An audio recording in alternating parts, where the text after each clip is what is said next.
Large board the whole way through. Yeah. Okay. Okay, well, good morning to our guests. Well, I just spoke to everyone so that I have space and then. Good morning, everybody. I'm from Yellowknife. Good afternoon to those of us here in person. It is my pleasure to welcome you back, both online and in person, and wish you a happy new year. I hope you had a wonderful, restful break, and you're coming back rejuvenated. I'm Jessica Bly. I'm an associate professor in the Environmental Sustainability Research Center here at Brock, and I co-host this seminar series with Dr. Marilyn Carey. We're very pleased to kick off the year with a really exciting panel discussion. But I'd like to begin by acknowledging that the land on which those of us at Brock are gathering is the traditional territory of the Haudenosaunee and Anishinaabe peoples, many of whom continue to live and work here today.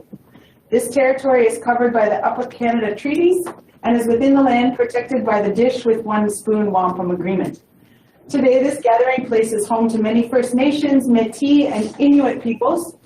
And doing this land acknowledgement is part of reminding us that our great standard of living is directly related to the resources and friendship of Indigenous peoples. So it is my great pleasure to hand the floor over officially to Amanda Smits, who is the Center Administrator for the Environmental Sustainability Research Center. And she's going to introduce you to our amazing panelists and this wonderful panel discussion, which is called Preserving Culture in a Changing Climate. And just for context, this panel discussion is building on 3 years of collaboration between our Environmental Sustainability Research Center and the Department of Environment and Natural Resources on the land unit within the government of Northwest Territories. So over to you in Yellowknife. Welcome, and over to you. Jess, I'm laughing only because the ENR title has changed recently, and I didn't read your intro. So it's the Environment and Climate Change Department here at GNWT, or the Government of the Northwest Territories. Thank you. That's okay. So before I get into my spiel, I'm going to hand it over to Vincent, who's just going to acknowledge where we are in Yellowknife today. Yeah, so that was a wonderful land acknowledgement. So in the spirit of that, I won't repeat all of what was said, but in the same spirit of reconciliation, I'd like to acknowledge we are in Yellowknife, which is within the traditional territory of the Acacho, Picho, and Métis peoples in the north, as well as the Dene, and is home to Indigenous people from across the Northwest Territory, as well as and Canada. And so that's the spirit is before we will move forward and Perfect, thank you so much. So today I am in Yellowknife, working alongside several of our partners here at the Government of the Northwest Territories, and we're joined by 4 outstanding individuals who work for GNWT, and we're going to be exploring northern perspectives on how climate change may be impacting culture and cultural transmission within the Northwest Territories. I'm going to introduce each of our panelists to you, and then we're going to go around the table so that each of them can introduce themselves and tell us a bit about what they do within the GNWT. So to kick us off, Vincent Casey is the Education and Outreach Coordinator for Environment and Climate Change, or ECC, not ENR. And so we'll start with Vincent, if that's okay. Sure. So hi, my name is Vincent Casey. So as Amanda said, I work as the Education and Outreach Coordinator. And for the last few years, I've been working sort of as the main contact between Brock and the GNWT on this partnership, helping to develop courses and other things. And within the context of the GNWT, I was working in the On the Land unit, which does a lot of work promoting programming that has cultural influences across the territory, as well as a trapper training program that run through local correctional facility, and just trying to do work in a way that better promotes culture within the territory, but without influencing it in a major way. Thanks, that's perfect. Yeah. Next we'll go to Nicole, if that's okay. Nicole Lawson is a policy analyst with ECC as well. Yeah, thank you. My name is Nicole Lawson. As mentioned, I'm a policy analyst working with the Department of Environment and Climate Change. I also provide support to the diversity and inclusion team here as well. So I kind of got a 50-50 split position. I just want to say I'm really grateful to have the opportunity to speak on this panel today. I do live in Yellowknife or McKay, but I am originally from Tête-Léger, which is Fort McPherson, Northwest Territories. And that means at the head of the waters. My grandfather was the late Chief Johnny D. Charlie, and my grandmother was the late Jane Charlie Sr. Even though I do reside in Yellowknife, I was raised in Yellowknife, but a lot of my roots of who I am and where I come from does stem from Fort McPherson. So I do just want to highlight that. I am Gwich'in, which means the Caribou people. Gwich'in people are one of the most northern Indigenous people in North America. Only the Inuit live further than us. And we do span from Alaska through the Yukon into the northern part of the Northwest Territories. Historically, we are nomadic people who do follow the porcupine caribou herd. And my mother was raised traditionally on the land. So today I just want to say that I will be sharing my personal experience from living in Yellowknife. And knowing that I do go home to live my traditional way of life, and that I'm learning to kind of bring my culture into the urban way of life that I live today, and I'm continuing to learn my culture. So I do just want to highlight that, you know, I reside in Yellowknife, but a lot of who I am comes from Fort McPherson. And that's it. Thanks, Nicole. Next, I'll go over to Jason McNeill, who is the Senior Advisor, Aboriginal Relations with the GNWT. Hi, my name is Jason McNeill, and I am the Senior Advisor of Relations. So I deal primarily with negotiation of land claims and ensuring that we are fulfilling our responsibilities under land claims, including such things as appointments to boards, just any of the requirements under the land claim. I also deal with consultation. Any of the consultation duties or responsibilities that the government has, I'm responsible for ensuring that we're adequately conducting consultation. And in general, any issues with Aboriginal governments in regards to our relationship with them, and ensuring we maintain a healthy and respectful relationship with them, that's part of my role. I am a second generation Métis from Fort Smith, which is along the southern border of the Northwest Territories.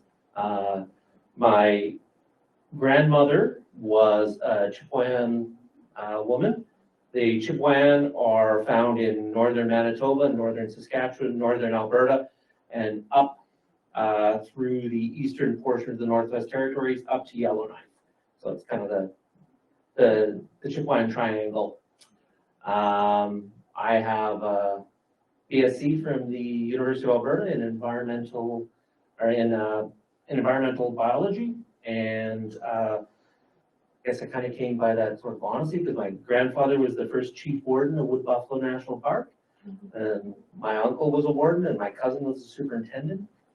In regards to culture, I also grew up not in Fort Smith. I grew up primarily actually in Edmonton, but I came back every summer and every holiday to Fort Smith because my mother felt it was very important that I got a grounding, that I spent time with my grandparents, cousins, and was immersed in the culture. The Métis culture in the north is a little bit different, I think, than what you classically think of the Métis culture, because I am only 2 generations away from my grandmother. So it's very much closer to Aboriginal culture. And that's about it for me. Thanks so much, Jason. I'm going to throw it over to Frank. Frank McKay is the Indigenous Community Outreach Coordinator for ECC, and he's joining us remotely. And Frank is not feeling well, so he might not stay the whole time. But Frank, we'd love to hear an introduction from you if you're okay with that. Sure. Nice to see students again. I'm in Edmonton right now. I'm helping my daughter transition to her second year in environmental studies. So that's what I'm doing here. Got a little sick, but let me see. I'm I'm one of more of the senior bureaucrats. I'm winding down my career. I'm originally from community south of the lake, Deninuquan First Nation or Fort Resolution, which is probably the oldest community, and it has a Canadian heritage status just by virtue of location. It was the oldest community. When the traders came from Fort Smith, they went down the Slave River and they harbored in Resolution Bay, and they developed the community there. And I come from, I'm a Dennis Holtley Dene or Chippewan Dene on my dad's side, and my mom was a Métis, and her lineage comes from the King Bolio clan. They're a big family that I think we're 7-8 generations into the territory through my mom and my dad. We go back to Kecho Dene, 7 generations ago. Old King Bolio married my Kecho's sister, Etebe, and here I am today. So my background, though, is I have a lot of, I lived with my granny for 3 years, so I could understand my my Indigenous language, the customs and traditions of the old ways. And but I grew up in a mining community. Pine Point is about a 40-minute drive out of Fort Resolution. So I have a mix and match of, when I go back to the old tribal area, I act different than when I went back to Pine Point, just by virtue of the differences in the communities. And let me see what else. I do work with On the Land unit, myself and Vincent, and also Jason. We're colleagues working on the land unit and the traditional knowledge policy and things like that. So have a good familiarity with these 2 gentlemen, and they're great guys to work with. And let me see what else I have to offer. I see these land acknowledgements. Us tribal folks, when we go to another community, just by virtue of being Indigenous, we don't do stuff like that. But I mean, it's good for putting things on the record for a public forum, so hats off on that. But it's not a necessity, I find, if you're Indigenous anyway. And I just see some the students there. I wish you could see I wish I could turn on my camera and just to give you guys an idea of what I look like. But you go to social media, you'll be able to find me somewhere on there. And, I also work in the summers. I work the fire program right from May 15th to September 23rd. Worked pretty steady with just mandatory days off. So it was a busy fire season, and a lot of those the fire impacted the land we use and chased the animals away. So I might get into that level of detail down there when we're talking about culture, but I'll leave it at that. But nice to see everybody, and also when I'm around the students, I feel like I'm one of them. So I get this youth. It makes me feel young anyway. So good to see the students, and I'll see how long I can stay. So thanks for that. Thanks so much, Frank. I guess that gets us right into our first question. Just yeah, quickly before we answer the first question, this is the general sort of, although all 4 of us are here as GNWT employees, the opinions and answers expressed over the next sort of 2 hours do not necessarily reflect those of the government of the Northwest Territories. They certainly are imbibed with our own opinions and our own thoughts, and they're not to be taken as policy or views of the government. That's great. The mandatory. You didn't tell me about the mandatory statement, but I like it. The mandatory. Check this with your director. I did. I did. This is cool, but it's sort of that idea that if something gets said, then we're cool, because I said that at the beginning. That's great. So the first kind of question we have for you all today is one of the readings that the students undertook, which were shared with all of you ahead of this panel discussion, kind of examined what culture is and really how deeply contested the concept of culture is. And so we thought it might be helpful to begin our discussion today by asking each of you what culture means to you. I don't know who wants to jump in first. We don't have that mapped out. I think we'll just leave I'll it. defer some of my colleagues to start. Did you want to go first? Or? Sure, I'll start. Frank always jumps in. If you wait 30 seconds, Frank will jump.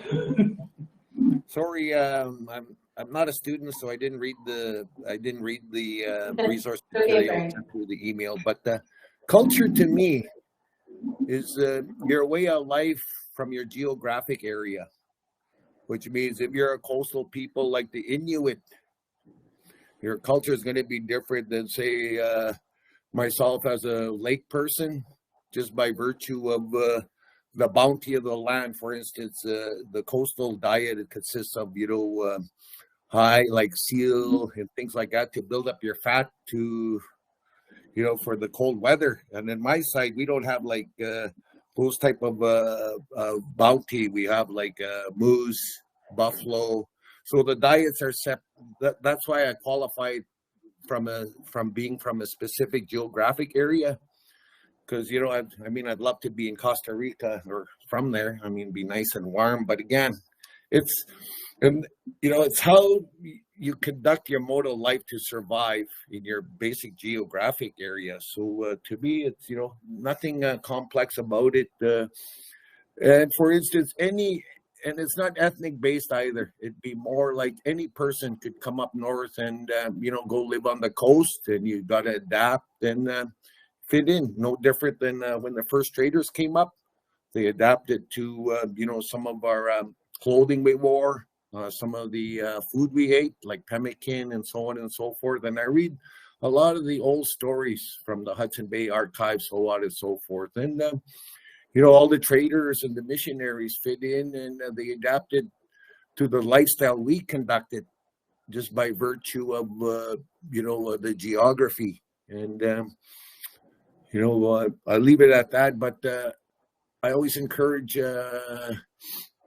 the academics to search more. If you want to find out more about Aboriginal history and the actual details, there's a bounty of information in the Hudson Bay artifacts and all those housed in Winnipeg.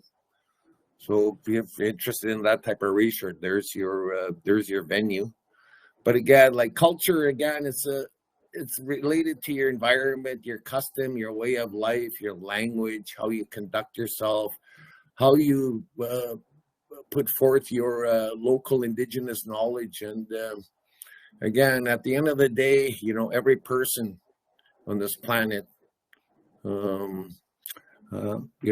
wants to die. We all want to live. So, that type of thing. So again, it's how you conduct and live your life within your geographic area, to me anyway. And from there, within the traditional knowledge scheme, then we have our own little landmarks and all that within your own geographic area. We know, like for instance, in my area where the rocks are when we go hunting to avoid a certain island, so on and so forth. So I'll leave it at that. Thanks, Frank. Okay. Anybody else want to jump in? I agree with Frank that an aspect of culture is the outside, what you see, like how do you get your food, where you live, your language, and all that. But I think for me, culture is actually more, it's the grease that makes society work.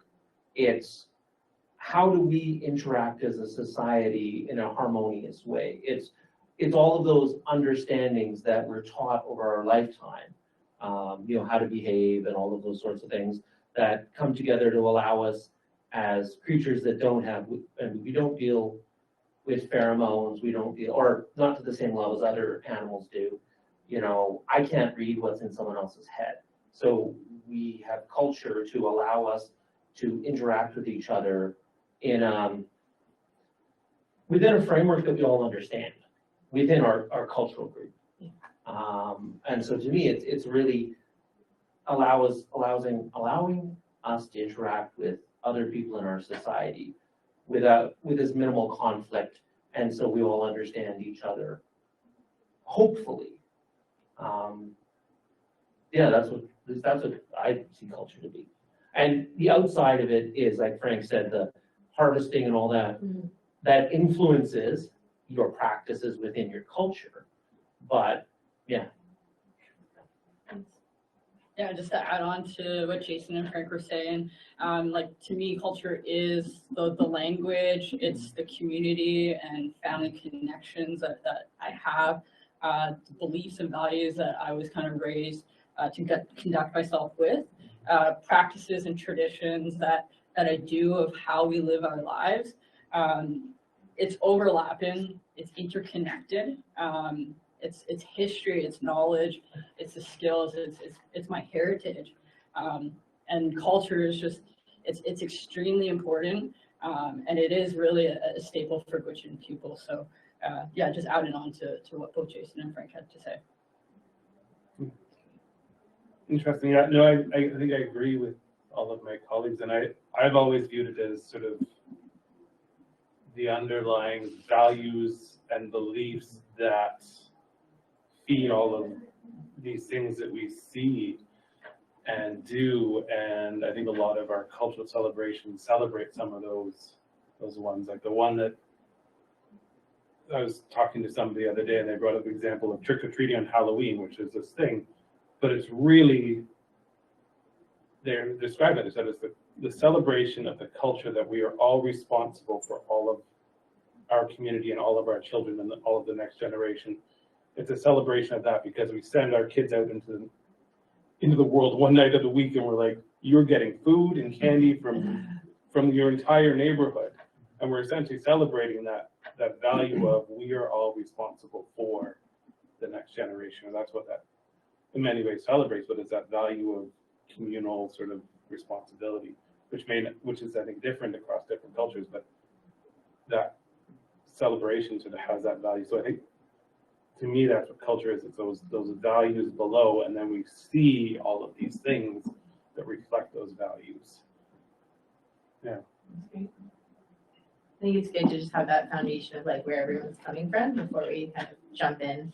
My second question, I'm thinking now, Vincent, might overlap with your statement that you gave ahead, but that's okay. So all of you obviously work for GNWT, and when I was thinking about today's conversation, I was really interested in learning more about what consideration Indigenous knowledge is given within the decision-making and policy process, which I think all of you can probably speak to, that, you know, the processes that are undertaken by the government, and how is it incorporated into these processes? Do you want the real or how it should be, or This is why I gave I would the, like both. gave I the think we'd like thing. both, yeah. Because we have a traditional knowledge policy. Yeah. It requires us to consider traditional knowledge when making any government decision. It's not, that's the theoretical, what we should be doing. Yeah. But in reality, the traditional knowledge is considered when it's appropriate, but it's more at the working level or practical level. It's biologists who are dealing with community members and seeking knowledge from them. It's researchers who are doing the same sort of thing. So it's not so much in the decision making, it's more melded into the information that goes to the decision makers. Okay. And that's not to say we wouldn't like it in decision making. Like Frank noted that we had dealt with traditional knowledge. So one of the things we've been trying to work on for the last couple of years is actually updating our traditional knowledge policy. And one of the things we'd like to see in that is actually having a requirement that, hey, when a decision goes up to whether it's a deputy minister, whether it's cabinet, did you consider traditional knowledge? Because right now the decision entrance we have, there are various things in it that you have to say whether you've done like a communications plan, have you done consultation if required. We'd like to see something there that actually says, did you consider traditional knowledge, or how did you use traditional knowledge when you made this decision? Yeah. We're not quite there yet, but that's where we'd like to go. And do you have anything to add to that, Frank, as part of that whole review? Yeah, I think I'll give more of a better example, or an example where I do Indigenous knowledge or traditional knowledge review for our cumulative impacts monitoring program. It's more of the regulatory, that derives from the regulatory framework for developers, the miners and all that. And what they do is part of when they get their regulatory water license or land use permit, there's some caveats attached to it that incorporates indigenous or traditional knowledge, if you will. And for example, at the mine site, they could have wildlife habitat protection scheme in there where the mine will shut down if the caribou are migrating, like they'll shut down for a little period of time. So those type of things. And what I do it by simp review, if you will, is I look at it from a TK lens, and or look, it's more for program delivery by it could be with academic institutes as well. So I look for those things, and I make recommendations if it's lacking some of the direction I think could beef up or improve the program review that I'm doing for. And so that one is a pretty good program. That's where it's we're mandated to consider TK under the regulatory framework.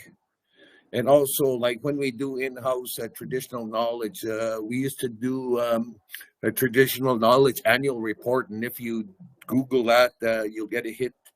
But I think we stopped that about 5 or 6 years ago when the actual traditional knowledge coordinator retired. So that's been in abeyance, and I'm told it wasn't a statutory requirement anyway, doing the annual report. So that hasn't been done for about 5 or 6 years.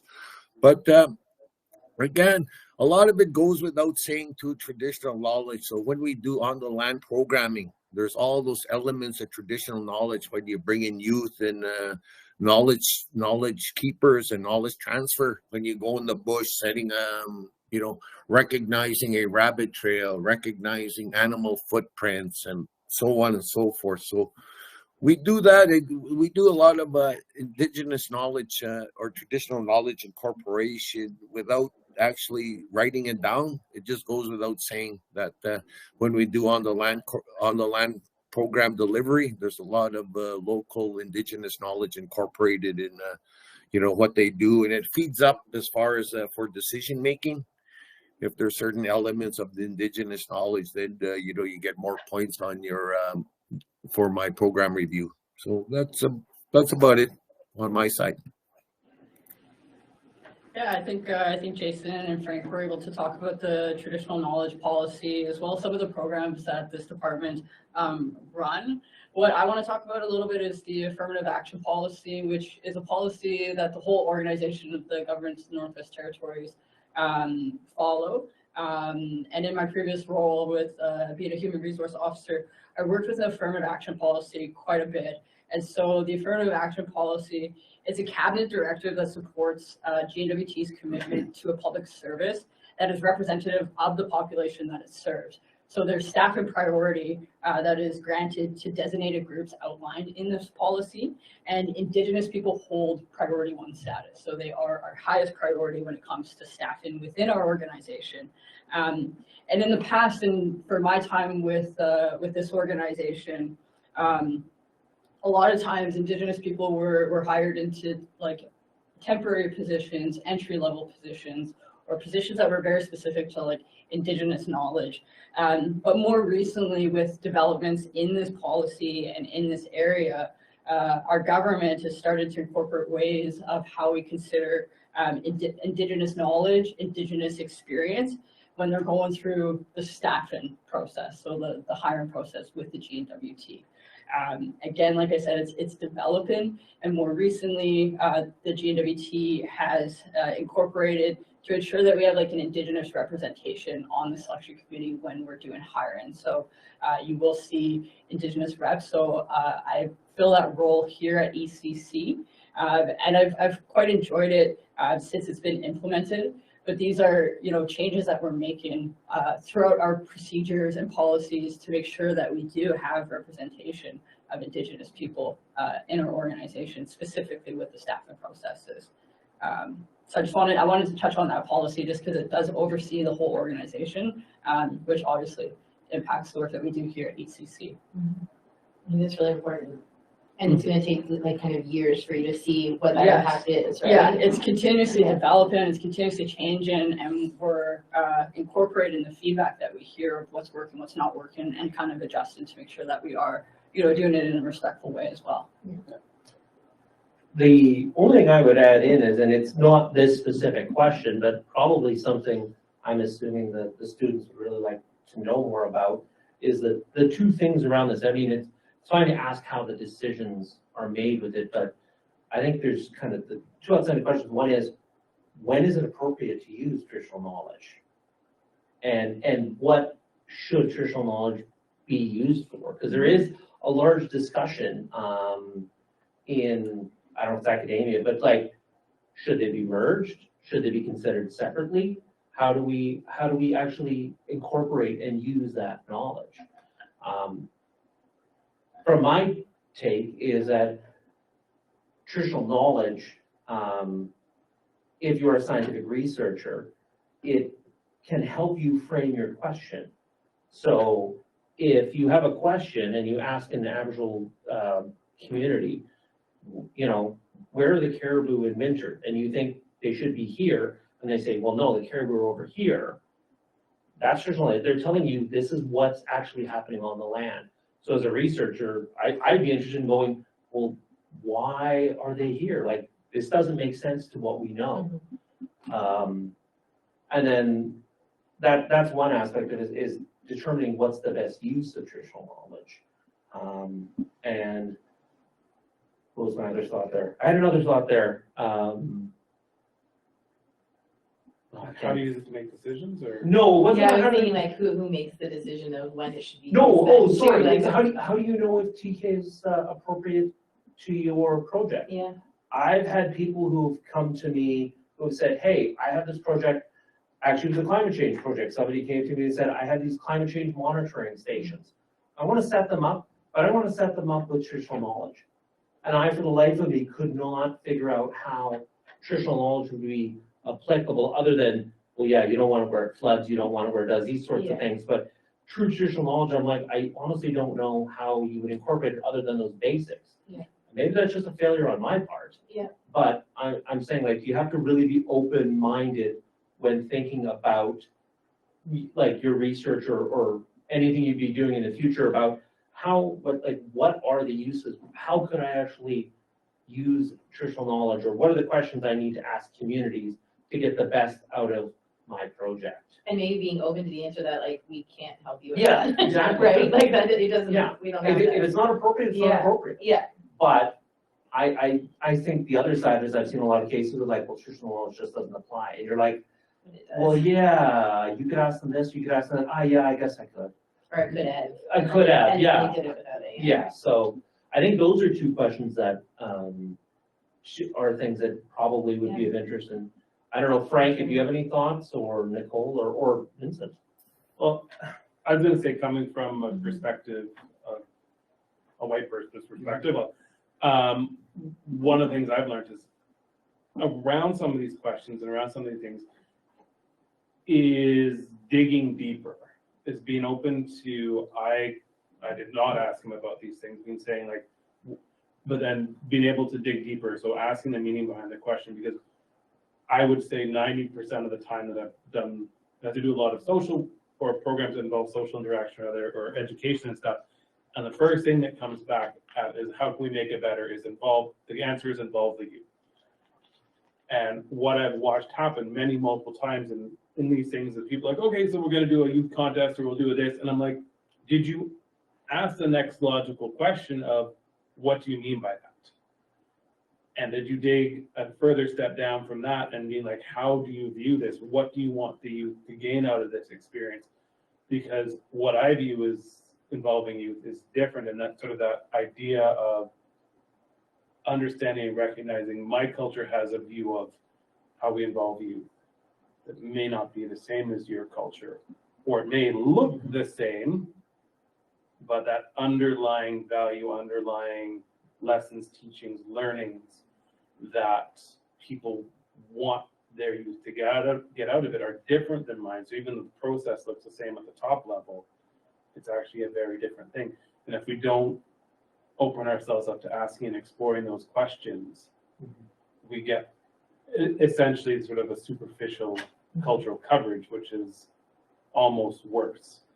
It's sort of that idea where, as when we were talking about land acknowledgements with Amanda, before we did it, I struggled with doing that.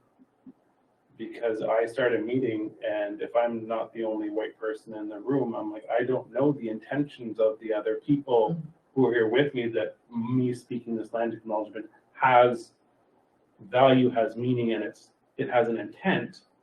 I don't know their intents.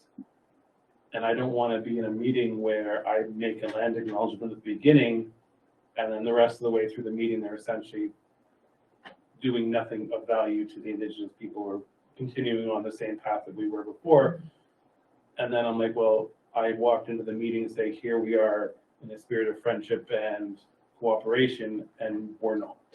And so I think those kinds of things with these decisions and these processes are all wrapped up in that. And how do you pull that apart? I think, yeah. Yeah, I think, it speaks about bringing youth perspective to the table of decision making. The work that I do is I'm very passionate about it. And so because I'm passionate about it, it really trickles into my personal life. And so in my personal life, I'm able to volunteer with my Gwich'in Nation. And one of the things that I've been participating in is going to main table negotiations with the territorial government, but also the federal government with the Gwich'in Nation as a youth representative. And the reason why we do this is because leadership and our Grand Chief feel it's very important to make sure that the youth are at the table, to be involved in that conversation, to be able to contribute to that conversation, but also to learn those processes and those procedures that may look different than how we deal with them in community or within our culture. So it's to gain experience as the youth, because they are the next generation to take over, being in those positions like leadership or chief positions, or knowledge keepers and all of that. So more recently, you're seeing more youth and elders at the table with Indigenous organizations and government. And that's one of the first times I've been asked to actually go to, a procedure that's pretty big, where we're going for self-governance right now, and kind of entering agreements with territorial and federal governments. Territorial government doesn't have a youth representative at the table. Federal government does not have a youth representative at the table. So it's very unique to Indigenous governments and organizations. And truthfully, I'm very grateful for those opportunities as well, because it's a lot of work, it's a lot of knowledge that is happening. So to be provided with an opportunity to sit at the table with them is very important, to make sure that that knowledge is continuing to be passed down from our leaders to the next generation, like I said. Yeah, and if I could add, that's Frank here. Another way is, I'm thinking as an elder here, and for example, if myself and Nicole Lawson met in person, right? How I would draw out some Indigenous knowledge and traditional knowledge to find out where she's from. Is not, Lawson is not a name synonymous with the Gwich'in. So I ask her, Nicole, nice to meet you. Where you're from? She'd say McPherson. And then I'd say, ask her who your parents are. That's what the elders in each community, that's how they draw your lineage and what community and what ethnic tribe you're from. And Nicole could probably just confirm that, like her and I, like, if she told me she was Charlie, I know it'd be McPherson and Gwich'in and all those things. Likewise with myself, if I told you King Bolio and McKay, and I said Denny Nukwash, I'd be Dennis Holtley from Fort Resolution. So that's how we scope out where, if we see another Indigenous person up in the territory, that's how we scope out where they're from. So we ask those type of questions. So yeah, I just thought I'd just add that. Absolutely. And just to add on to that, you'll notice in my introduction, I did introduce who my grandparents were and where I'm from originally. And it is because in the North, that is one of the most common questions I get is, who's your mom or who's your dad? My last name, I have my dad's last name, but it is Charlie. And right when I say that to people, instantly connections are made, because they either knew my mother or they knew my grandmother or so forth, right? So it is, I smile because it's one of the questions we get quite a bit up in the North, to really identify who you are, where you come from, and who your family is. So thanks, Frank, for adding that in. Yeah, and if it's not your parents, who are your grandparents? Yeah. And that's usually, yeah. That's great. Awesome. We'll move on to the next question, if that's okay. When we think about all the ways the climate's changing around us, I know Vincent has mentioned to me that much of your fall has been unseasonably mild, even though it's not today or at all this week while I'm here. We've experienced much of the same in Southern Ontario. I'm wondering, what do you see as the biggest threat to the culture of communities in NWT in terms of the climate changing? I don't know if that's an easy or hard question. It's one of the things that Vincent and I were really thinking about before this talk. Well, I could give it a shot here. I see with Sure, go ahead, climate Brian. change and, you know, the fire season we had is, you know, from an Indigenous point of view, when I see big fires, I think of all the other critters too, not just human beings, you know. I think of those little baby birds in their nest, those little baby moose, you know, all those things. They're not going to survive. It could affect our, you know, our Indigenous food security type of thing with fires and drought. And, you know, I don't know where it's going as far as climate change. So, but I do know that when I was a young boy, it wasn't uncommon to see ice on the Great Slave or probably Great Bear Lake in June. And your snow melt didn't occur till about June 2 in the deep forested bush where the sun couldn't get at the snow to melt it. So this last year was a drought of, I think the territories was drier than the Sahara Desert. And with that, we had a lot of deep burns. And in the Precambrian Shield with the rocky country, your deep burns, unless you had a jackhammer, you weren't going to put those hot spots out. So there's that effect there with climate change, the fire regime. And also, you know, yeah, that was one profound thing I seen anyway. And, you know, as much as I love warm weather, I'm sort of like the Inuit too. They have a little motto, we have a right to be cold.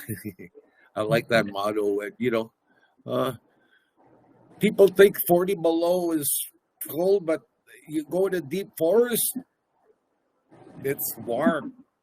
It's not cold at all. So it depends, you know, what elements, where if you're out in the open, yeah, it's going to be cold and things like that. But no different than Ontario, you know. I'm sure you guys are having the remnants of climate change. And the big thing I notice is the water table. Oh my Lord, we're short of water everywhere.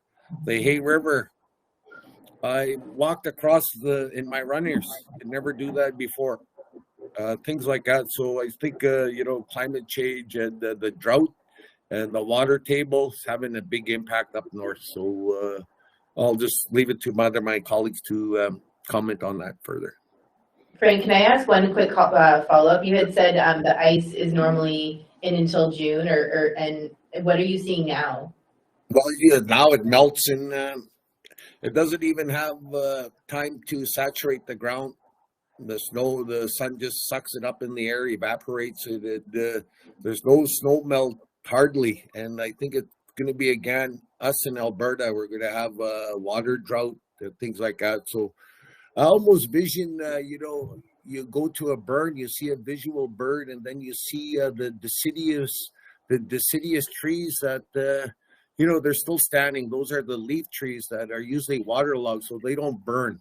But I could see those things burning again within an existing burn, because for the most part, the wildfire burn up here focuses more on the coniferous or the cone-bearing trees, mostly spruce. And the fire's like a dragon. It'll find with air, wind, it'll find those vulnerable trees and light them up just like a candle. Boom. So, you know, and I think it costed our government upwards of 170 million, but we're getting 90% back from Trudeau. So there's some silver lining. Is he writing a personal check this time? Yeah, so actually my thought is the biggest issue with culture and climate change is actually the fact that Aboriginal culture there is a large oral component to it. A lot of it is also hands-on.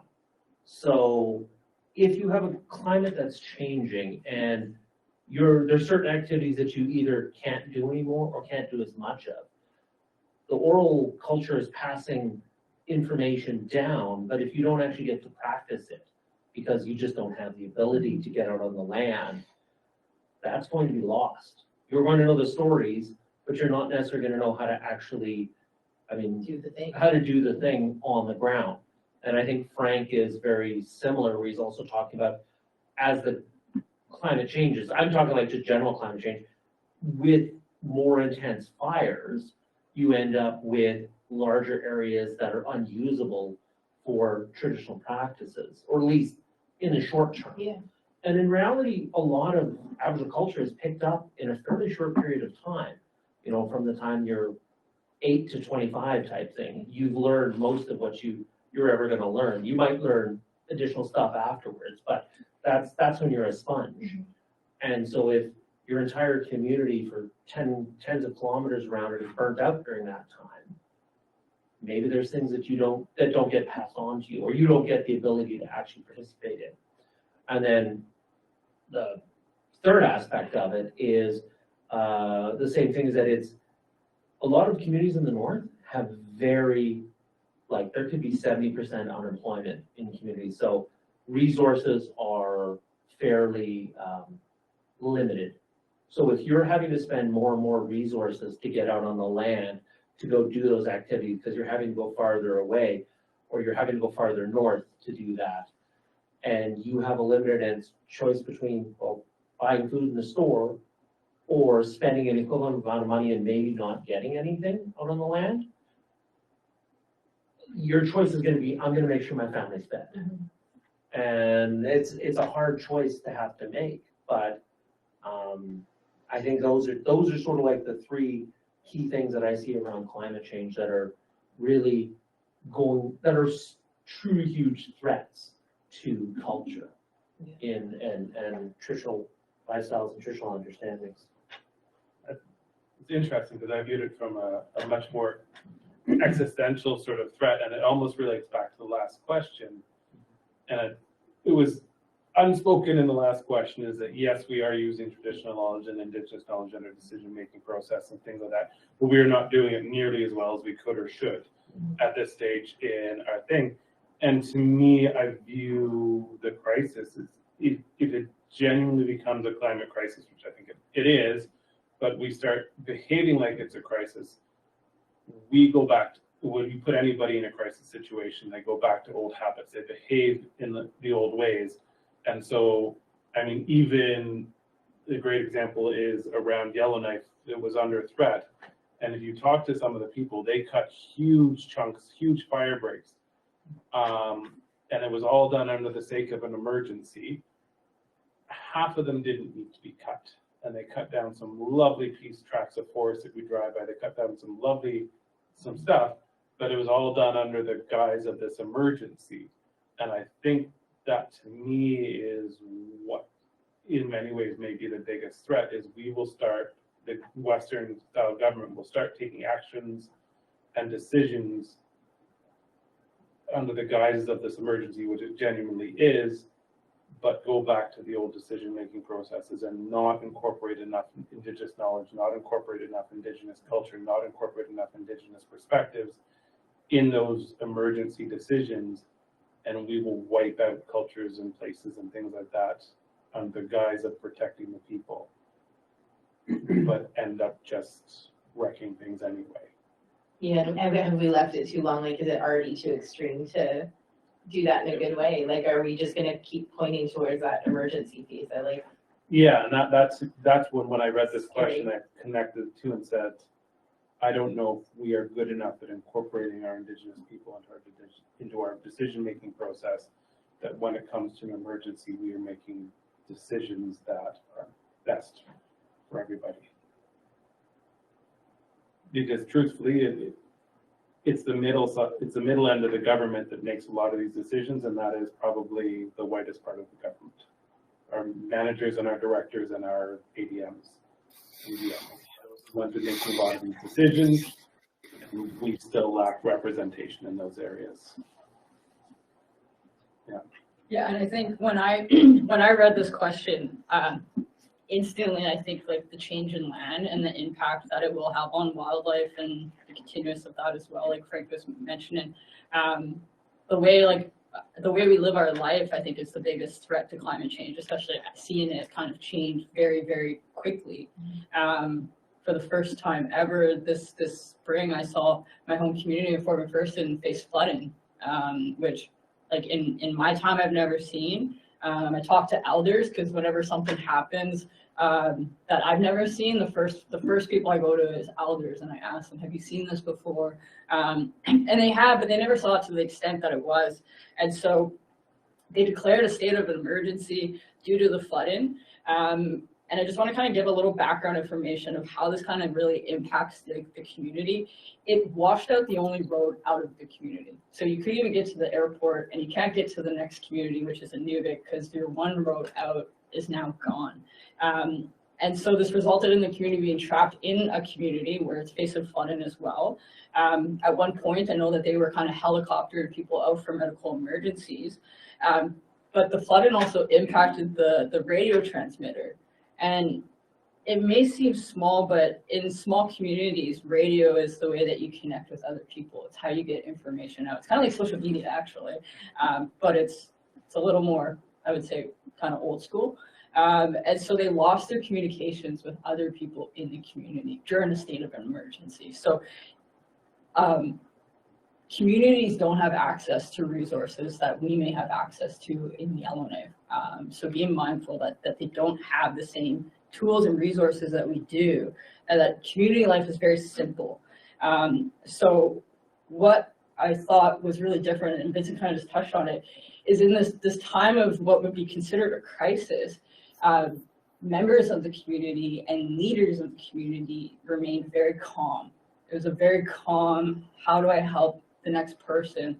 So instead of, kind of like making all these really quick decisions, they actually really slow down and kind of think about the impact. They engage with others. They engage with people that might be out on the land to figure out what is the next step, right? And the key thing is that they really make sure that everyone's taken care of, like no one's left behind, So that I thought was very unique of how they dealt with that situation.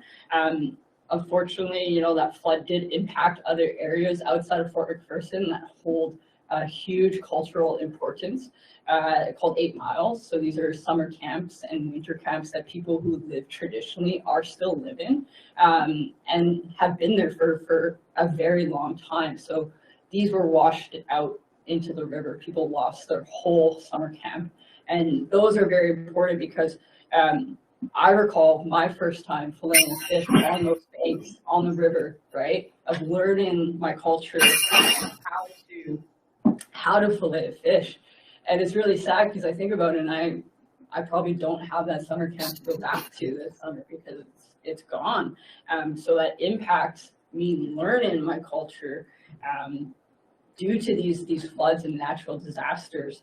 The second one I really think of is really personal to me. I have a cabin just north of Yellowknife here with my family, and this is the first year that I actually can't access it. It's January 9th and I still can't access it because of the mild weather that we've been having.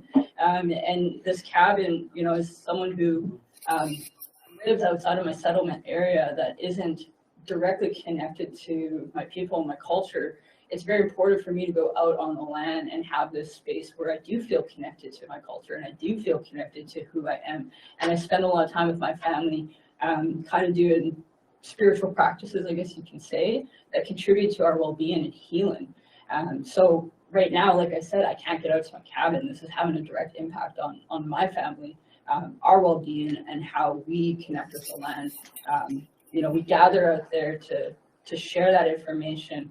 I think of my nieces, they're learning this way of life, but they don't have access to it to actually practice it the same way that I did when I was growing up. So that one is, it's very unique. I mean, like I said, I still haven't been able to get out there due to the warm weather and the lower water levels. So these are the impacts, and it's very important for my family to have access to the land because we don't have access to our traditional way of life in Yellowknife as much as we would if we were home in Fort McPherson. So small things like that, but they have big impacts too. They have a ripple effects and most people are experiencing the same thing. Right? Yeah, so they really do have a domino effect. Yeah. You spoke about existential crisis from climate change, and again, when I first read the question, I'm like, well, there's so many existential crises on Aboriginal culture right now. Climate is just another blip on the Better layer. another layer that it's like, well, how do you peel yourself apart anyway? So, yeah. It's really interesting. I think the latest report out this morning was that last year was the hottest year on record.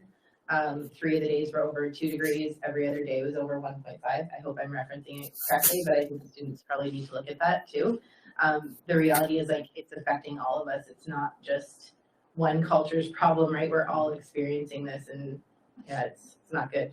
Well, yeah, I was gonna say that was the other more morbid Yeah.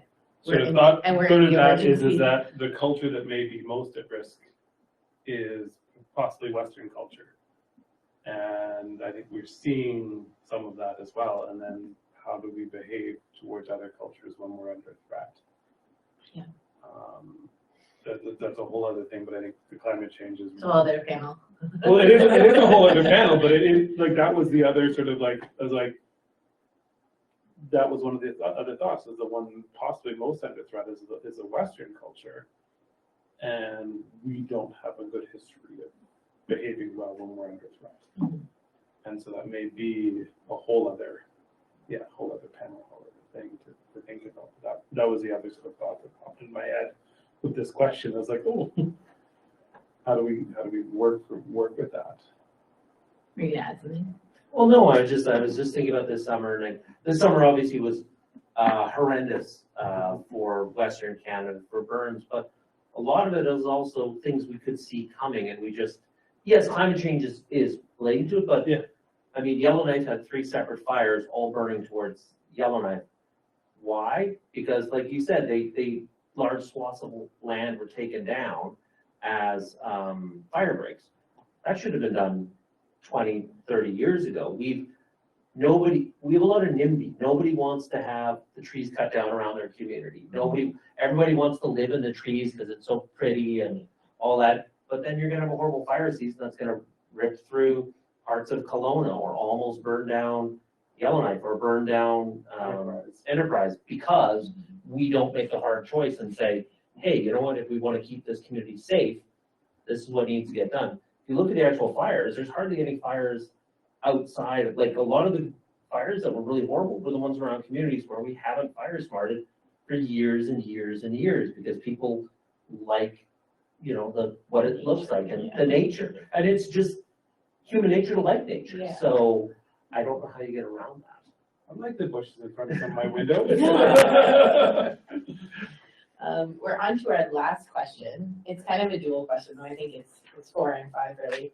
How do you see climate change impacting cultural transmission and culture more generally in the territory? I feel like we've teased some of this out. And what role do you think public institutions could or should play in mitigating those effects? So maybe How do you define public institutions? I think the way we were thinking about it, I'm gonna let Vincent take this one because these were both I his wrote the questions. I wrote the question, so I guess I should answer what it means. Really what I was thinking about public institutions was the idea of public governments, universities, big education institutions, possibly big hospitals, like those sort of very big institutions that are supposed to be for everybody. I know that that's not always the case at 100%, but those ones that are designed that have that sort of all public scope in them. Okay. Yeah. So you're not looking at original governments and things? No. Okay. Yeah. Ones that should be at least sort of city, territorial, countrywide type of things, or my personal take, and we had a conversation before you guys all came online about this. You need to redo it. Yeah. My personal take is that you need to get out of the way of Aboriginal governments and Aboriginal communities and give them the resources to actually promote cultural, because the overarching white colonial culture cannot recreate Aboriginal culture for Aboriginal people. That's just never going to happen. We'll do a very good job. Or a very poor job of it. So, I mean, I think that's the larger answer, but as per our conversation, well, how do you do that? And I honestly don't know. I don't know how you ensure that, like, what is it that Aboriginal governments need to promote culture within the community. I don't know if it's just money, if it's what other resources. I don't know how much money it would be. I don't know any of that. I don't know how you would actually, and even from an Aboriginal government's perspective, I don't even know how you would necessarily promote that, because we're so in a Western style of thinking. It's like, okay, we're giving you $5 million. What did that do? Report back to me on what that means. How, what are your parameters? What are your metrics? And that's, Well, that's a Western way of I was viewing gonna things. say. but that's what my point is, but that's how things That's how things would go. roll out even through an Aboriginal government, because the money will come down and then the Aboriginal government will be told, well, you gotta report back to us. So it puts them in the same space where they have to be figuring out how this works. And so I'm not sure. I mean, you have to set up a system somewhere in a way that promotes on the land lifestyle and activities that makes people want to actually engage in them. Because right now, there are a lot of people in communities, I mean, if you're working 9 to 5, you're not necessarily going out and engaging in cultural activities. You're on a weekend, but you're not full-time. Well, there's a benefit for them to be doing that. So you have to figure out some way to make traditional Aboriginal lifestyle as important or practical to people as being participating in the wage economy. And I don't know how you do that without lots of subsidies to traditional, fur harvesters and various other activities like that. But I mean, that's to me at least the dichotomy. I mean, I Seems like think, it should be it's a simple answer, but Yeah. it's so. Well, and go ahead, Frank. oh yeah. Well, you got to remember this is the 21st century, and we don't do things like we did 100 years ago. We don't live in tents no more. I'm living in a nice cozy condo. I got a mortgage, those things. So we're adaptive bunch too, We take the best of both worlds, if you will, and use it. We can't turn back in time and go back to the land full time as much as we want to, Those type of things aren't in this world isn't, it's not like the bounty of the land where you had a bow and arrow and you could, kill a moose and you could, those animals, there's a lot of animal migration. In fact, sometimes when you're connected to your culture via your animals indigenous to your geographic area, they might not be there. And we're noticing species invasion, like we're getting deer up north, magpies. So we're getting different species migrating up north. And again, we're an adaptive bunch. If I see, a deer, I'll kill it and I'll try to taste it, Again, it's an, acquired taste over time, those type of things. And another one is you got to watch the federal government. It's not. You got to watch the federal government, and they want to protect 70% of Canada. But, a layman, a smart person would Google and say, where does the bulk of the Canadian population live? About 93% of Canadians live about 100 miles within the U.S. border.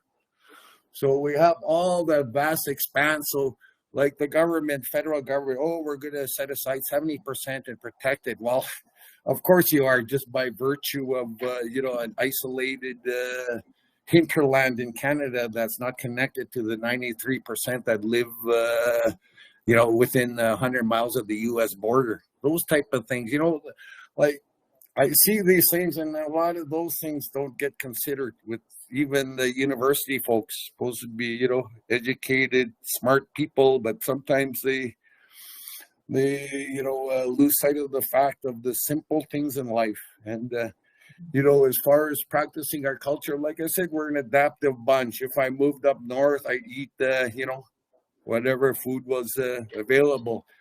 Again, you fit in to what geographic area you are. If you're indigenous, if you're welcome to another, you know, indigenous area, and they welcome you, by all means, you know, I do. I like, you know, learning about other cultures. And the thing is, though, we weren't a utopian society as well. You know, we did a lot of, how do I put it, territorial infringements and fighting. Like, we weren't perfect too. We had a lot of little tribal warfare as well. That you know, a lot of the folks, again, you'd have to check into, if your research is up to date, check into the Hudson Bay archives, because they have a wealth of material, and also your Indian agent reports, yearly reports.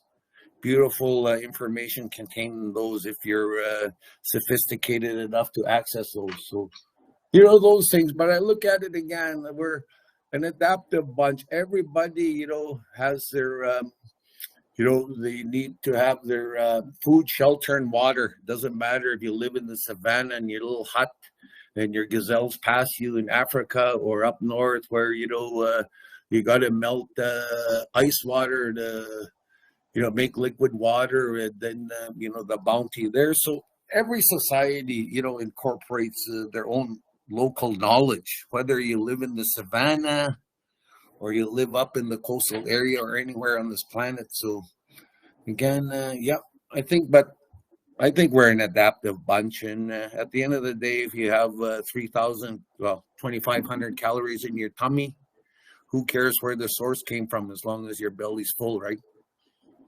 Thanks. Frank, the idea of being adaptive, I like that. And we were talking, I think it was maybe before you joined, about like, maybe sometimes we're trying to think about culture 200 years ago instead of culture now for all different kinds of groups.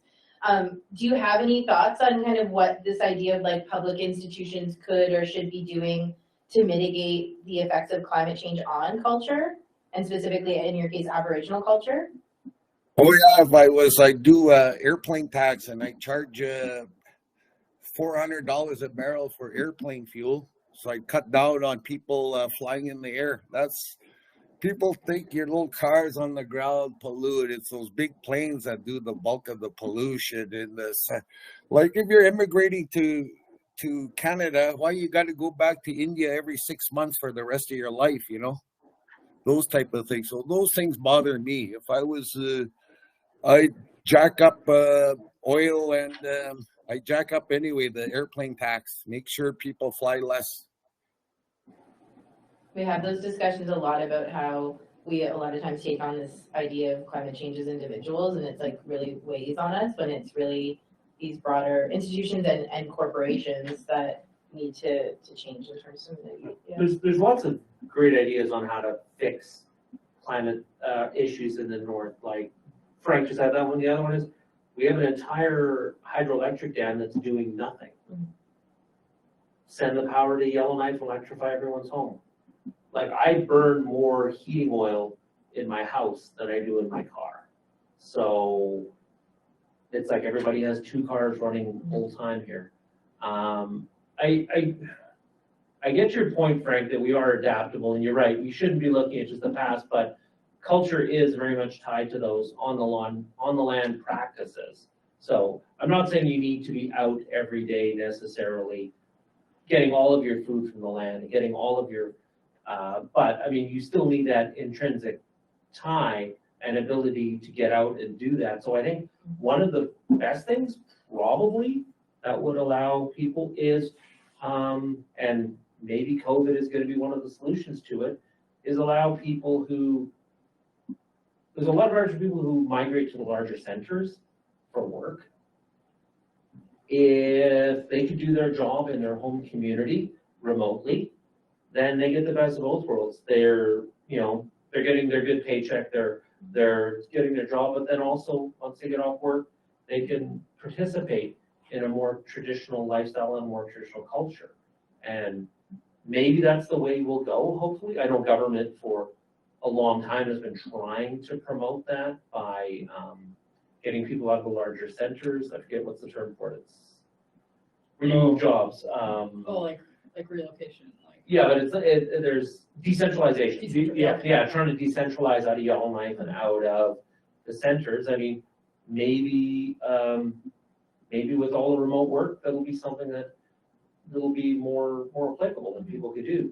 And then, I mean, that brings lots of benefits. It brings extra money to the communities. It brings people with expertise and educations back to the communities. Because really, if you have an education in a community, you're either probably end up being one of the teachers or you're the like the chief or something along those lines. Otherwise, you leave because you generally can't use your education within the community. And it's a huge brain drain, cultural drain. It's a drain away from communities. We can reverse that. I think that would be a really nice thing. And then you don't have to fly as much, Frank, because you're not always going back to the community. Yeah. I was thinking about this question too, and it was along those lines. And one of the programs we did start a couple of years ago that I was involved with, and I put a lot of thought into a question similar to this, was our trapper training at the correctional center. And the correctional center is obviously a very Western institution. And one of the solutions I thought about, or one of the things I thought about, is what cultural values am I carrying with me as I set up this program?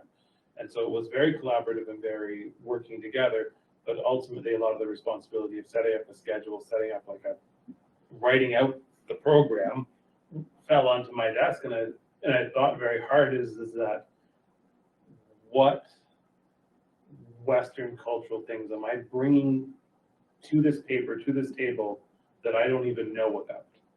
And one of the things that I sort of came up with, or the phrase that I sort of kept in my head as I do this, is everything with the lightest touch possible. Is I will only change something, and I'll change it as minimally as possible if it's going to make things not work. Is whatever ideas are coming across the table, whatever things are happening, I'm not going to suggest changes or alterations or other things unless I know that it's going to make the program fail. And then I'm going to only push it the lightest possible thing that I can.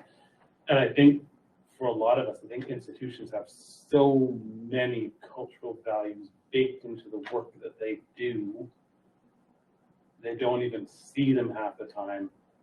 And so they bring them with them. And so this idea you were talking about work, I'm like, what is wrong with people signing up for 80% work, right? That's just an option, 4 days a week. So I have a day to go out on the land. What is wrong? Like even the idea, like I used to work at the correctional center as the educator, and people be like, how? I'm like, it's so easy because there's no end deadline. You go to a school and so many kids fail, so many adults fail in school, not because they're incapable of doing the work, they're incapable of doing the work before the end of June.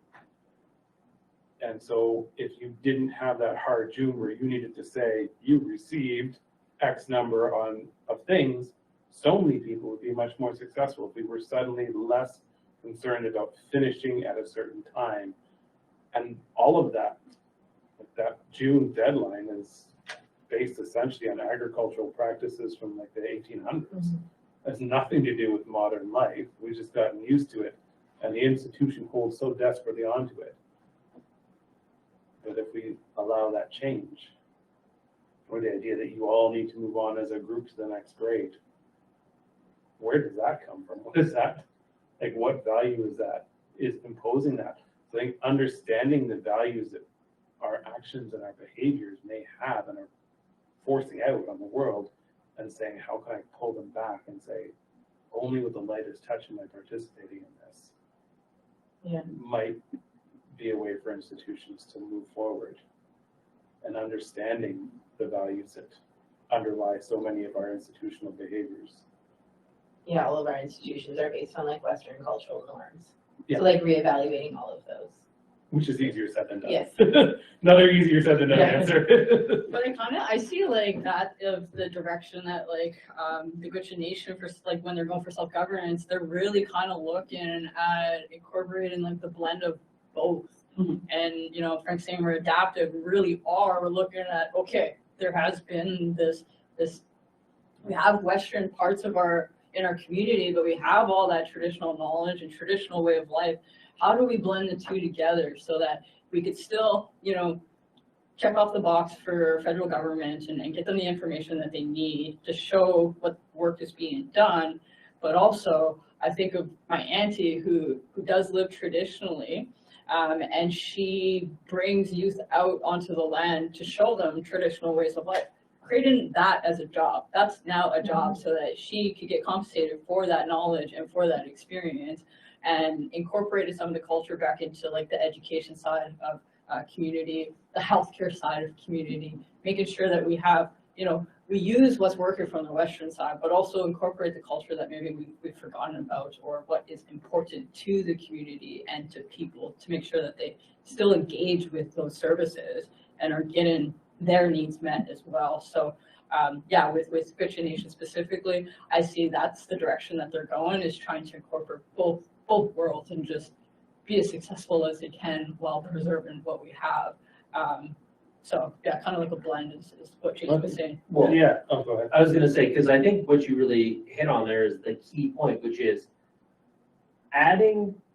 giving a perceived value to the role that your aunt undertakes. Because right now, your aunt is just seen as, oh, well, she's someone who goes out on the land and she does whatever. That's cute, that's nice. Oh, there's no perceived value for that in our culture right now. I mean, there is, as Aboriginal people, we have we recognize that there's intrinsic value in that, but intrinsic value doesn't fit, as Frank says, doesn't fill your stomach necessarily. Our Like- public institutions aren't funding that Yeah. intrinsic value. Yes, yeah, exactly. Like Yeah. that's what needs to be more recognized. Yes. And, well, I was gonna say, we have to figure out how to fund it without changing it. But then also, going back to that, sort of that blending, is I think all cultures, all people are evolving and moving forward, and I mean, as Western culture, I remember being taught in grade 10 history class explicitly that we're essentially like Romans, and like, we steal shit, and to quote my teacher, do it better, and I'm like, that's like the cultural value that was taught. I'm like, we were essentially taught appropriation in grade 10 in school. It's like, you take things, you use them to make your life better. I'm like, okay. But I think understanding that was taught, but then understanding is how to make that space within our institutions so that when we want to merge and blend, this isn't being like, oh my God, I can't change, I can't do stuff. It's like, no, we're cool. We've got lots of space to adjust and adapt, and let's move together. There's nothing, it's never going to be a perfect harmonious relationship, but if we can come in with the idea of being open and ready to adjust and adapt and say, you know what, maybe this way in this community, yeah, everybody works Sunday to Friday or Sunday to Thursday because it works better with whatever, or if everybody takes 3 weeks off in March because the whole community goes out on a hunt, that's fine. And they don't care so much about the Christmas holiday, so we can move our holidays, right? We can adjust and adapt, but I think we're so stuck sometimes with some of our rules and things. It's how do we get more flexible, right? Understanding the end goals and not, the rules are not the end goal. Yeah. There is actually one perfect answer to your last point. Oh, that's what I Left did. to Vincent's question. Yeah. Perfect answer, here we go.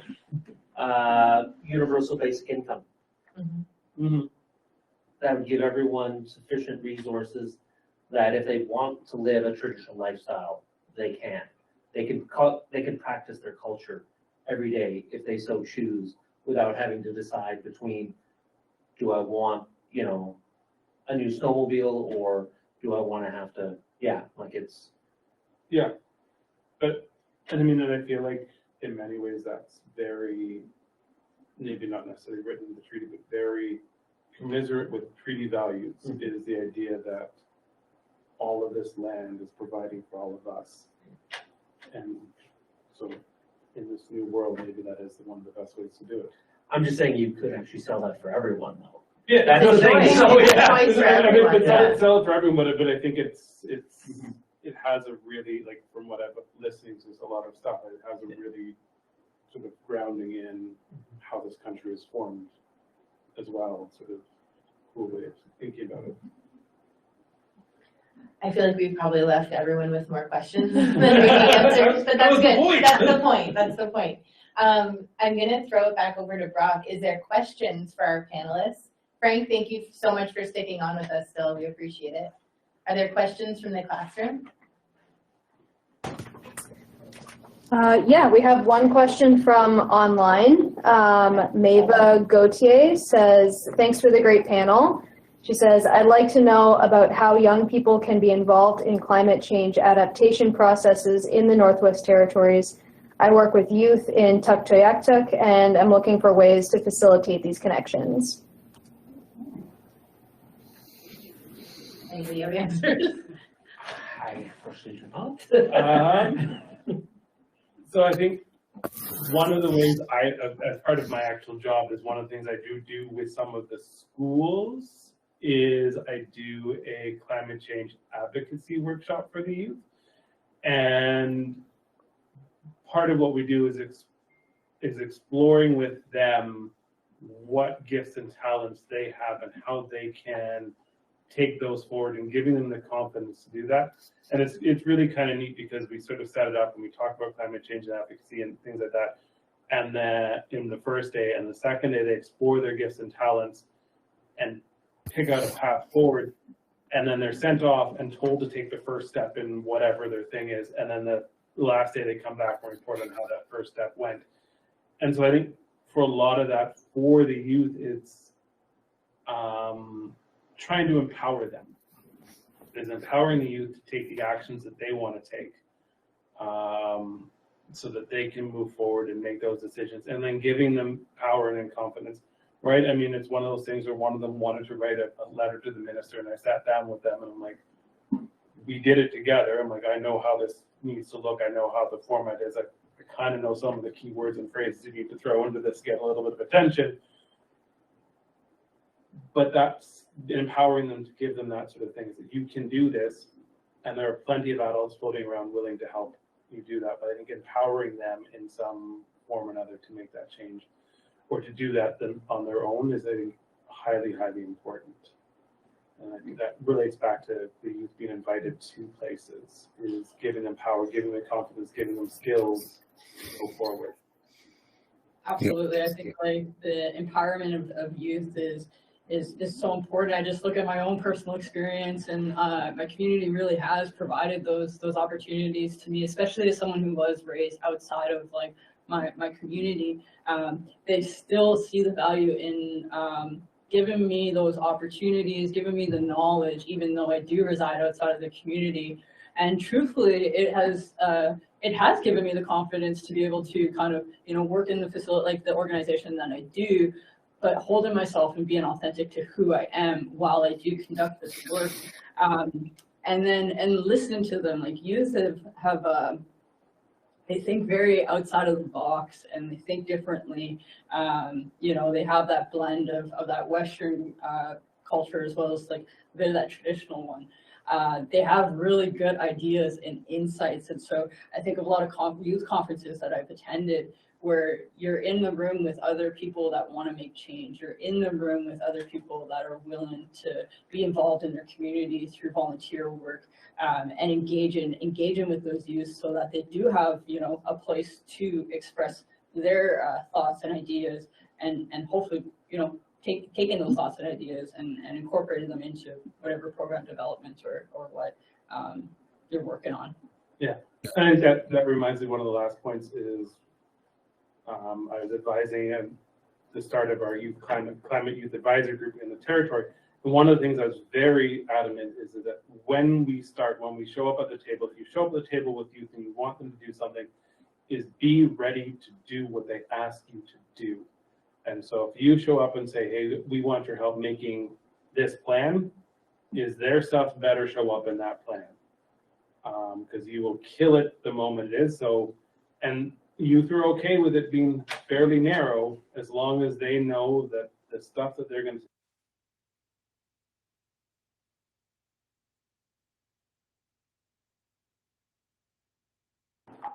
Sorry. Sorry, did you catch that last bit? I know. Yeah, Okay, that's perfect. Yeah. Yeah, that they're gonna be taken seriously. Yeah. And be ready, Oh, right? I'll chime in here, Frank. Yeah. Here, tough subject matter, but again, like you know, I'm just trying to find the right words here. But I think the youth have to adopt a model where they got to start kicking down doors and be more politically active. Because a 63-year-old person like me, my carbon footprint compared to the upcoming youth is probably going to be double theirs. And I feel bad. I'm leaving a planet in this condition for the youth. Like my time's winding down. So if I was a youth, I wouldn't go Greta Thunberg style, but I'd go more like Nicole, start your youth movements, attend conferences, but don't just offer lip service. Grab the bull by the horns and become political activists. That's the only way you're going to change your world, the youth. Because you think all those middle class, old, I'll give you an example of the States. They're all old people, politicians. They're past their dates, and they're making decisions that are going to impact the youth. Don't accept that. Like even in Canada, you see an old man making climate change decisions. Hey, you guys, you youth, you got to take the bull by the horns and get politically active. And my friend up in Tuck, same thing. You go talk to your political leaders, and you start advocating and getting your seat at the table, at the decision-making table. Once you become empowered and you learn, the structures of governance, I think that's what we need. I think youth have to start kicking down the doors and holding us senior civil servants and also us older people that have a big carbon footprint on this planet, hold us accountable. Good. Thank you all. I'm looking at the time, but maybe we've got time for one or two questions from the room. I see Kamal here. He's got a question for you. Right, I have a question for Nicole. You mentioned you are raised outside the community and you reside outside the community at this point in time. And so my question is, what values do you bring to your community from the Western ways, and what value you take it to the Western world from the indigenous community, IK? Do you get the question? I think they're having a. Oh, there we go. Okay, we're good. Sorry. I'll We could hear repeat you the whole time. Yeah, we could hear you the whole time. It was just our microphone. Okay. We're good. Yeah, that's a really good question. Thank you for that. I think for me, like the experience that I've gotten or the reasons why I reside outside of my community, it does stem in Western society that work opportunities, job opportunities, career opportunities were here. Access to resources so that I could have a good education were here in Yellowknife. So my parents brought me here for opportunities to be successful in life, and I understand that is kind of like a colonized way of thinking. But I have attained, like I've made a career in Yellowknife. I own a home in Yellowknife. I have my family in Yellowknife. So I've now created kind of my own little home in Yellowknife. But when I go back to my home community, it is that knowledge and that experience that they're really interested in, of how do we incorporate the Indigenous way of life and traditional knowledge into Western structures. And so that's really what's guiding a lot of the direction that I'm taking with my career. Like I mentioned, I was working with human resources before, but I really kind of wanted to understand how government makes decisions and how they decide those things, which is kind of what brought me over to ECC and the policy shop. So I would say that like it is the experience and knowledge that they're wanting to know more about. I also know how to kind of work in these type of organizations. I know who to talk to, how to talk to them, to get the information that that they're seeking. So, and that can only be attained by working in this type of organization. For me, when I go home, you know, I find that I feel like I kind of take more than I give, but there is that relationship of me coming home to get grounded, to be on land that is very untouched, you know, places where like my ancestors have lived. That's very, very healing. It's really like it makes me feel good, right? It makes me feel proud of who I am and where I come from. And that's the motivation that I use to keep going when I'm working in organizations like the government or when I'm at the table negotiating.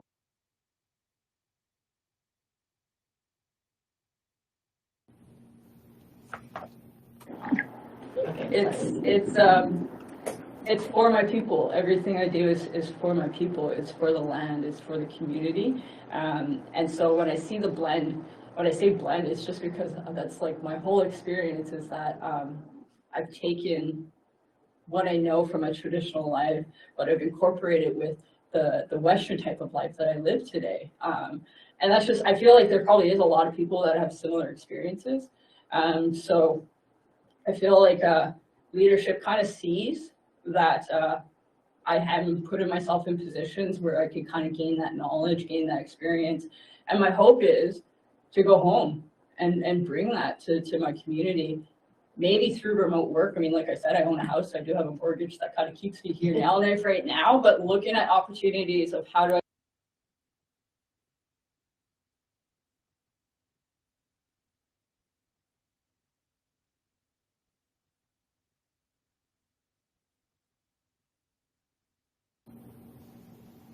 I think they're frozen now. Teams at its best. Oh, we can see the video. Oh, they're moving again. Sorry, we're having microphone issues. little technical Sorry issues about the there. interruption. Yeah, I mean, I think it is the experience, it is the knowledge, and kind of finding how do we like exchange that, which I'm still trying to figure out, I guess, as I go through, you know, doing this work. I hope that answers your question, does it? Someone? It gives a better perspective of where you're coming from and where you're going. Yeah. Yeah.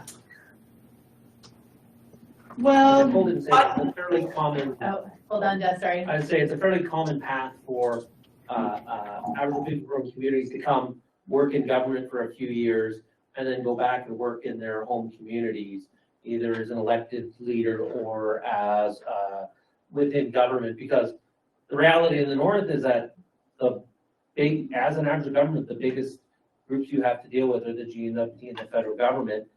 And if you've never worked for the GNWT or the federal government, you don't understand how those systems work. So you really need that basis working in the GNWT or the federal government. So when you go back, you know how to address it properly, which is, I think, what you were saying, yeah. Yeah, and like one of the reasons why leaders have asked youth to be at the table for the main table negotiations, and specifically why they asked me was just because I do work in the GNWT, but I also have the perspective of leaving my home community to come to Yellowknife to attain, you know, education, to attain opportunities and career. So that is information that they're also looking for of how do we make sure that we're not leaving anyone behind? How do we make sure that people that do reside outside of the settlement area are also incorporated into the new self-government or, you know, the new way that they want to create? So yeah, it's really interesting. It's kind of a big motivation for me to keep doing what I do and seeing other youth also doing the same thing. It's very powerful, I'd say.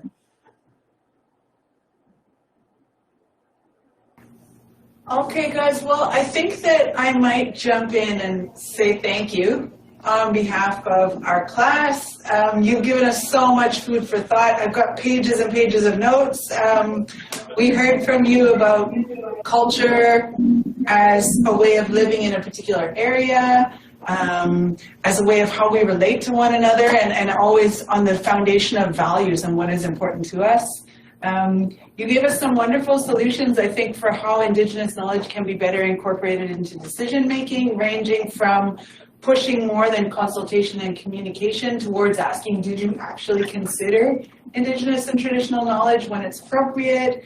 I love the example, Nicole, of the affirmative action policy and that structural change is starting to happen, which is so inspiring. And Vincent, your comment on digging deeper is one that I will definitely continue to reflect on. I really appreciated that. And your examples of how climate change is disrupting culture are so important and valuable to us, and we're very grateful you shared them with us. From Frank, your comment on thinking about the baby birds and the baby moose, as well as, you know, we saw those images from the news websites and it was all about infrastructure and houses, and so that was a wonderful refresh. And thinking about, you know, roads being washed out and inaccessibility to culturally important places like the cabin or the summer camps is huge. And then despite you guys saying you asked more questions than gave us answers, I think there's some wonderful solutions in your space in the final question about, you know, valuing these critically important jobs, such as the auntie who takes people out on the land, and rethinking how we approach that kind of work, whether it's universal income, maybe it's 4-day work weeks. There's so much of value in here for us. So on behalf of the class, I just extend our deep gratitude. Frank and Jason and Vincent and Nicole, thank you so much. We're so grateful for your time and your ideas. Thank you. Thank you very much. Thank you. Bye, everyone. Oh, we Thanks just want to again, add Frank. Oh, go ahead. And we just want to add, of course, to recognize our colleague Amanda for moderating the session today. We also, of course, we miss you and we appreciate all of your hard work in allowing this to happen. So thank you. Feel better soon, Frank. Bye, everyone. Bye, everybody. Stay warm. Get better, Frank. Bye, Frank. Hopefully you feel better. We'll see you next week. Thank you so much.